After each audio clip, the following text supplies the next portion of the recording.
Avez-vous déjà eu l'impression de faire obstacle à votre propre victoire, comme si une contrainte cachée vous empêchait de réaliser votre plein potentiel? Eh bien, aujourd'hui, nous allons faire la lumière sur 5 façons courantes dont vous pouvez, sans le vouloir, bloquer les faveurs de votre demande.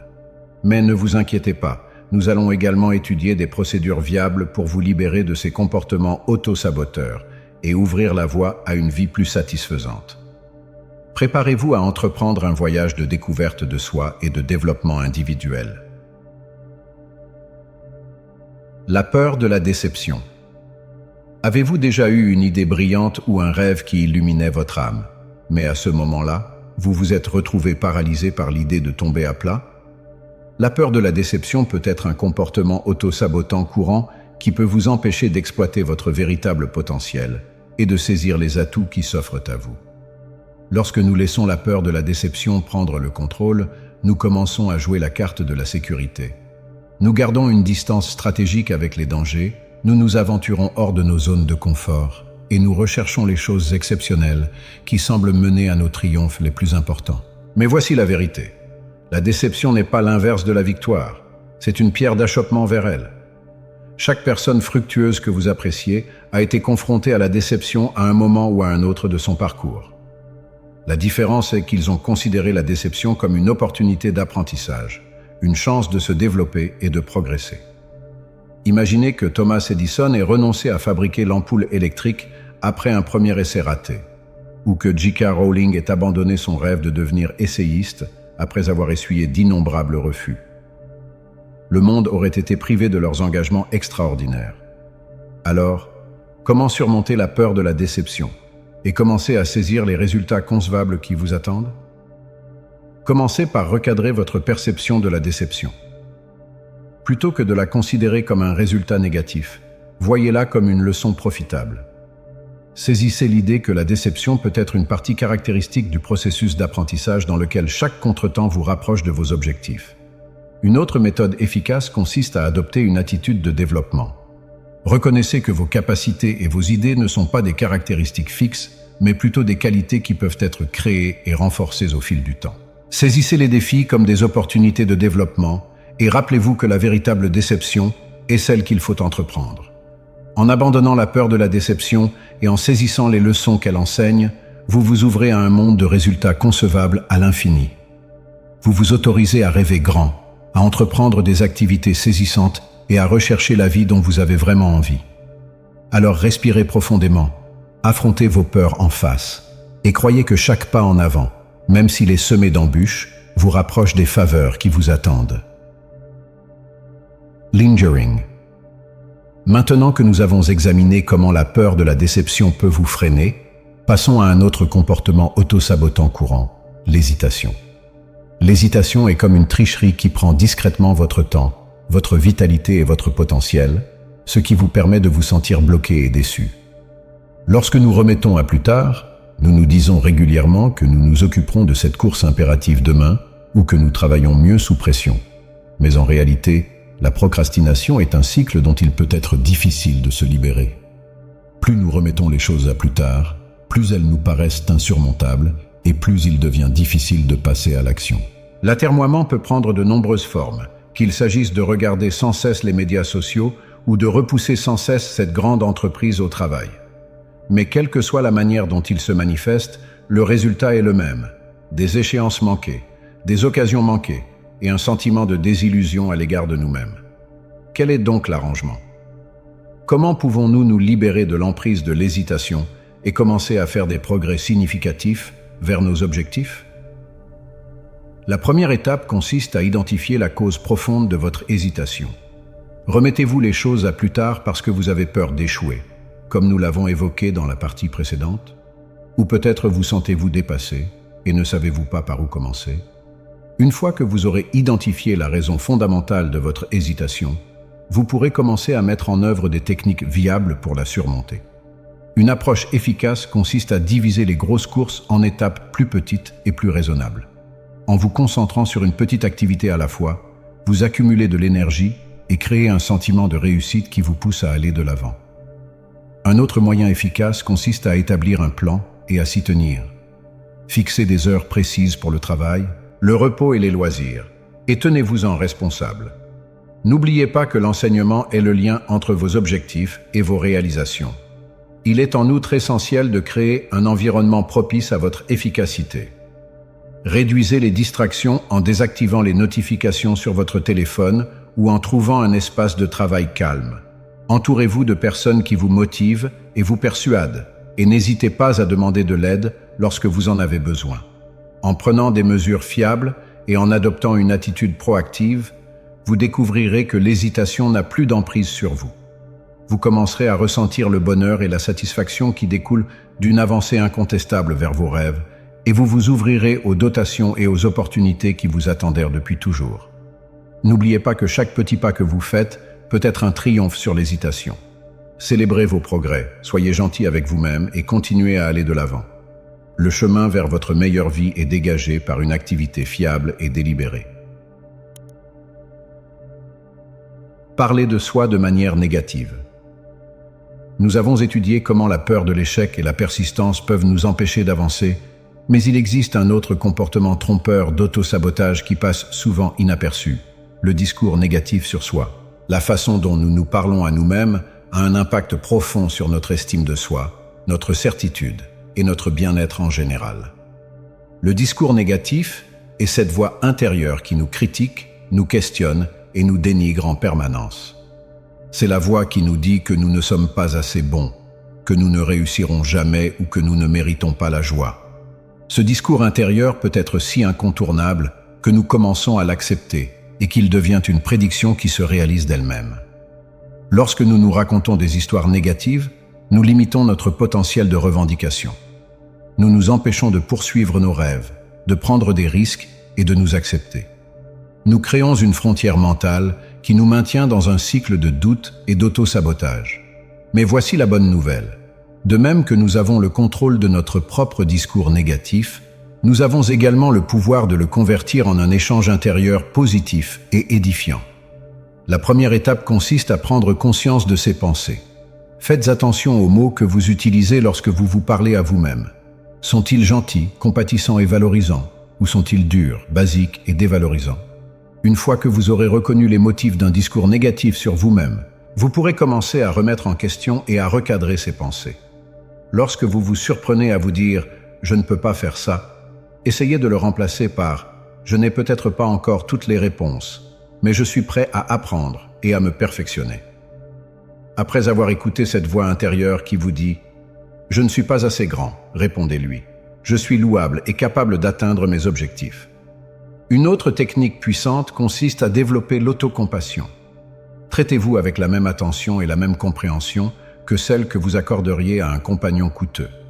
Reconnaissez que tout le monde fait des erreurs et est confronté à des défis, et que ces rencontres sont des occasions de développement et d'apprentissage. S'entourer de personnes positives et stables peut également aider à neutraliser les discours négatifs. Recherchez des personnes qui vous élèvent et vous stimulent, et qui croient en votre potentiel.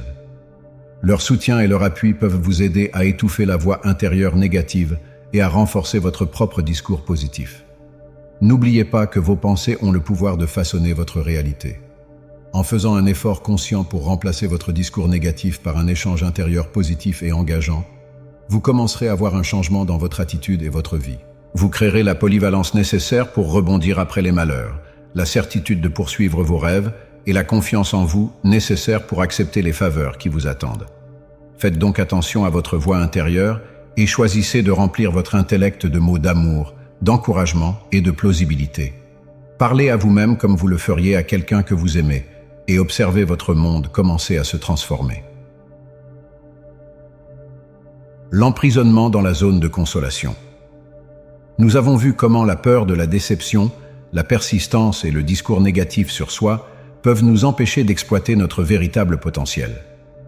Examinons maintenant un autre comportement auto-sabotant qui va régulièrement de pair avec ces défis, l'enfermement dans la zone de consolation.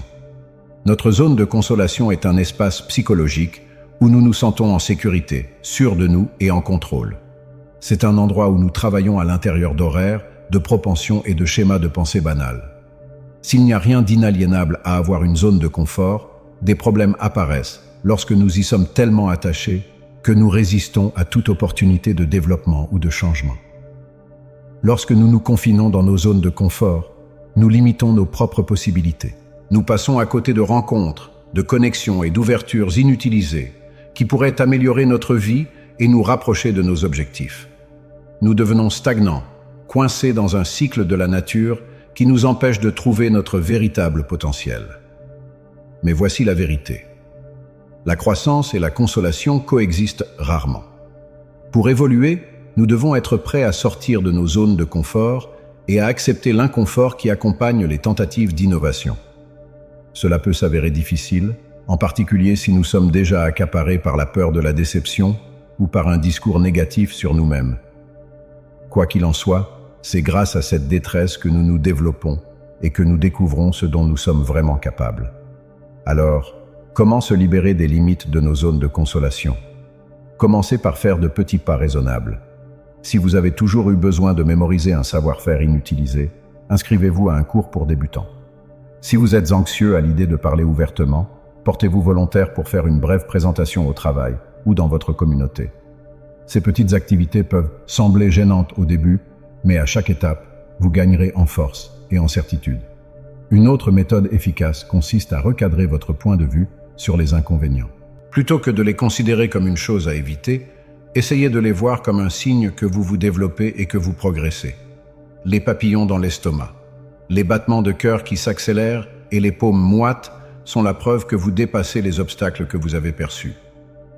Entourez-vous de personnes qui vous motivent et vous poussent à sortir de votre zone de confort. Cherchez des guides, connectez-vous à des communautés de personnes partageant les mêmes idées et engagez-vous dans des exercices qui vous font dépasser vos limites habituelles. En vous immergeant dans un environnement qui favorise la croissance et encourage la prise de risque, il vous sera moins difficile de sortir des limites de votre zone de consolation. Gardez à l'esprit que les richesses les plus importantes de la vie se trouvent souvent bien au-delà des limites de nos zones de consolation. En vous aventurant avec enthousiasme dans l'obscurité, vous vous ouvrez à un monde de possibilités et de rencontres que vous n'auriez jamais pu envisager. Vous développez la force d'affronter vos peurs, la force de surmonter les défis et la confiance en vous pour aller au bout de vos rêves. Alors, respirez profondément et faites ce premier pas hors de votre zone de confort. Appréhendez la détresse, en sachant qu'elle est un signe de croissance et de progrès. Croyez qu'à chaque pas courageux, vous vous rapprochez de la vie que vous désirez vraiment et des faveurs qui vous attendent. Nécessité de prendre soin de soi.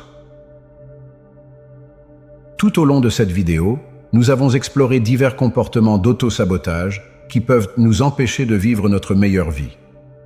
De la peur de la déception à l'hésitation, en passant par le discours négatif et le contrôle de la zone de consolation, ces défis peuvent nous empêcher de saisir les cadeaux qui nous attendent. Examinons maintenant un dernier comportement auto-sabotant qui est souvent négligé. Le besoin de prendre soin de soi. Prendre soin de soi, c'est soutenir notre bien-être physique, mental et émotionnel. Il s'agit presque de prendre des mesures délibérées pour donner la priorité à nos propres besoins et veiller à ce que nous apparaissions comme l'adaptation la plus excellente de nous-mêmes. Quoi qu'il en soit, dans notre société au rythme effréné et axé sur la réussite, prendre soin de soi est régulièrement considéré comme une extravagance ou une libéralité plutôt que comme un besoin. Lorsque nous négligeons de prendre soin de nous-mêmes, nous épuisons nos propres ressources.